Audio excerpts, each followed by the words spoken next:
সোজা যাই একদম রান্নাঘরে। আজকে নতুন মেনু হবে।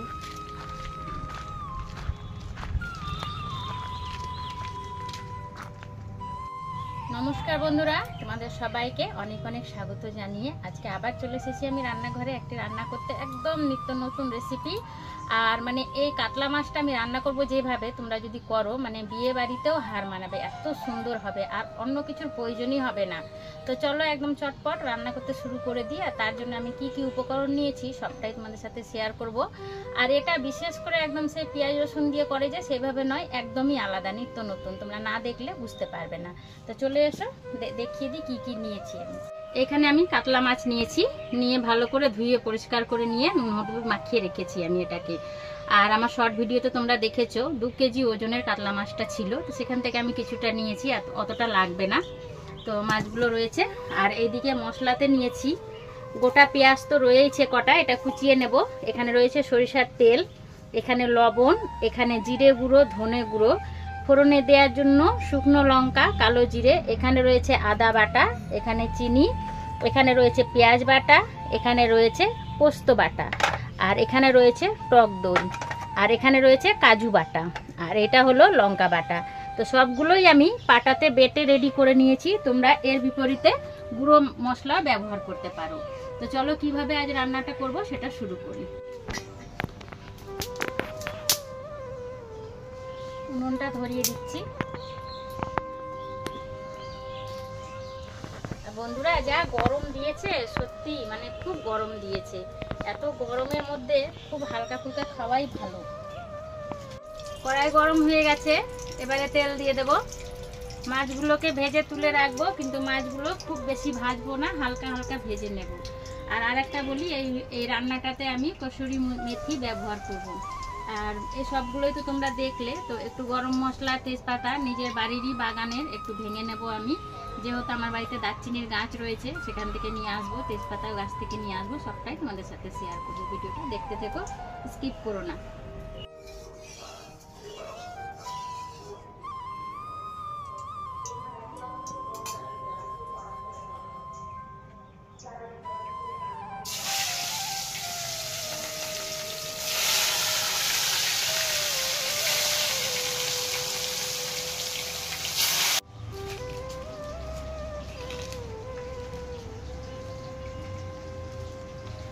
কটাতেই হয়ে যাবে আমার, বেশি লাগবে না।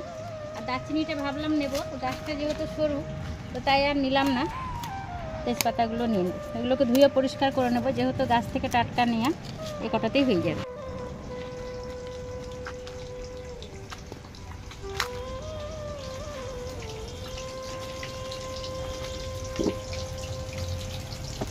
আমার তেজপাতা আনতে আনতে মাছটা 1 পিঠ হয়ে গেছে, একটু উল্টে দেবো এবারে।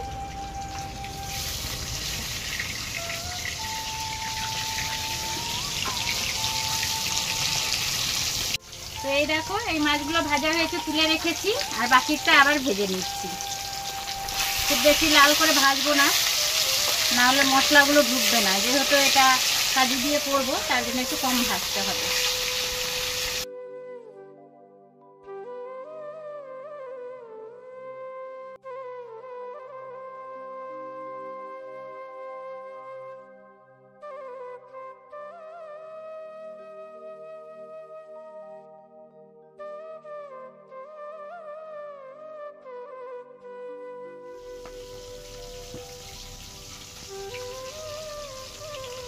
মাছগুলো সমস্ত ভাজা হয়ে গেছে, এবারে একদম একে একে মশলাগুলো সব কষিয়ে দিয়ে দিয়েছি। এবারে আমার বাগানের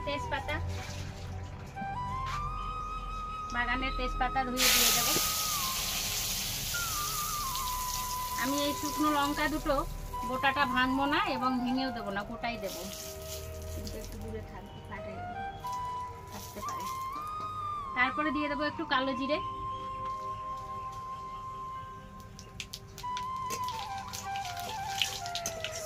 পেঁয়াজটাও দিয়ে দেবো।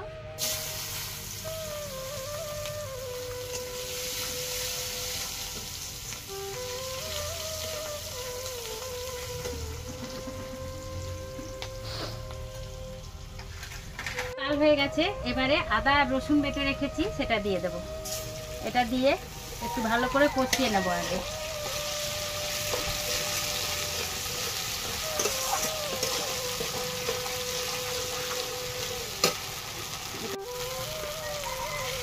এই মাছটা যদি একবার বাড়িতে রান্না করো, আর বাড়ির সকল তো নাম করবেই সকলেই, কিন্তু যদি গেস্ট বাড়িতে কখনো আসে আর এইভাবে রান্না করে দাও, তা আঙুল চেটে তো খাবেই এবং জিজ্ঞেস করতেও বাধ্য হবে যে কি করে মাছটা রান্না করেছে। দিয়ে দেবো পেঁয়াজ বাটা, পেঁয়াজটা দিয়েও একটু কষিয়ে নেব।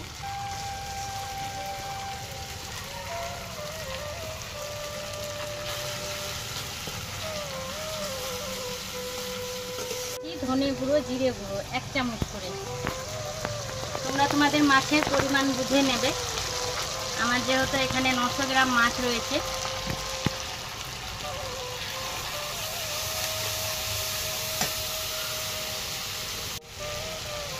দিয়ে দেবো পরিমাণ মতো হলুদ।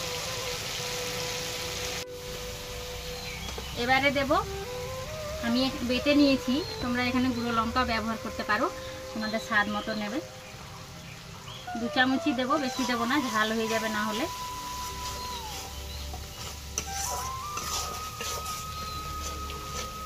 স্বাদ মতো লবণ, বেশি দেব না কারণ এটা তো ঝোল হবে না, গ্রেভি হবে। এখানে রয়েছে কাজু, পোস্ত আর দই বাটা, এগুলো সবগুলো একসঙ্গে দিয়ে। এর একটা কারণ হলো এটা দিয়ে খুব তাড়াতাড়ি করে নাড়া দিতেই থাকতে হবে, না হলে ফেটে যাবে। একদম মানে কিছুক্ষণ 5 মিনিট ধরে নাড়া দিতে থাকতে হবে।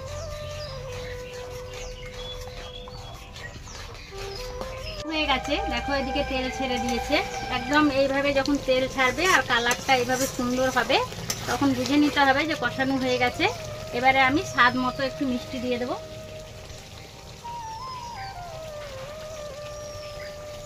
দিয়ে এবারে মাছগুলো দিয়ে দেবো। এটা দেখেই বুঝতে পারছো যে কেমন হবে খেতে। সত্যি বলছি, একবার অবশ্যই বাড়িতে ট্রাই করো। বেশি ঝামেলা নয়, আমরা যে জিরে আদা বাটা দিয়ে করি ঠিক ওই রকমই। এবারে একে একে মাছগুলো সব দিয়ে দেবো। বাড়িতে একজন রয়েছে, সে মাথা খেতে খুব ভালোবাসে, তো তার জন্য মাথাটা দিতেই হলো।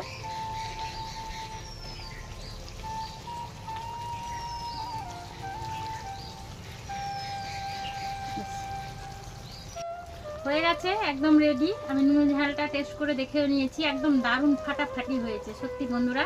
মানে এবারে গরম গরম ভাত দিয়ে বাড়ির সবাইকে পরিবেশন করব। আর এখানে দেখো কসুরি মেথি রয়েছে, এবারে এটাকে দিয়ে দেবো। বিয়ে বাড়িতেও যদি এইভাবে করে পরিবেশন করা হয় না, সবাই আঙুল চেটে চেটে খাবে। আজকে এই রান্নাটা এত দুর্দান্ত খেতে হবে, আমি একটুখানি মানে ঝোলটা টেস্ট করলাম, তাতেই বুঝতে পারছি। বেশ, আর বেশি দেবো না, নেব।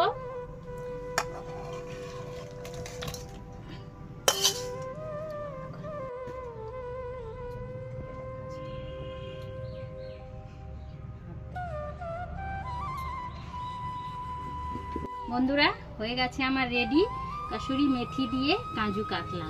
তো অবশ্যই তোমরা ভিডিওটা প্রথম থেকে শেষ পর্যন্ত দেখেছো।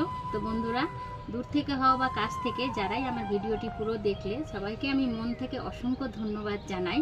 আর যদি এই রেসিপিটা তোমাদের ভালো লেগে থাকে, চ্যানেলটিকে সাবস্ক্রাইব করো, বন্ধুদের সাথে শেয়ার করো, আর নিচের বেল আইকনটি প্রেস করে দিও, যাতে আমি নিত্য নতুন ভিডিও ছাড়লে নোটিফিকেশনটা খুব সহজেই তোমাদের কাছে চলে যায় আর তোমরা ভিডিওটা দেখতে পারো।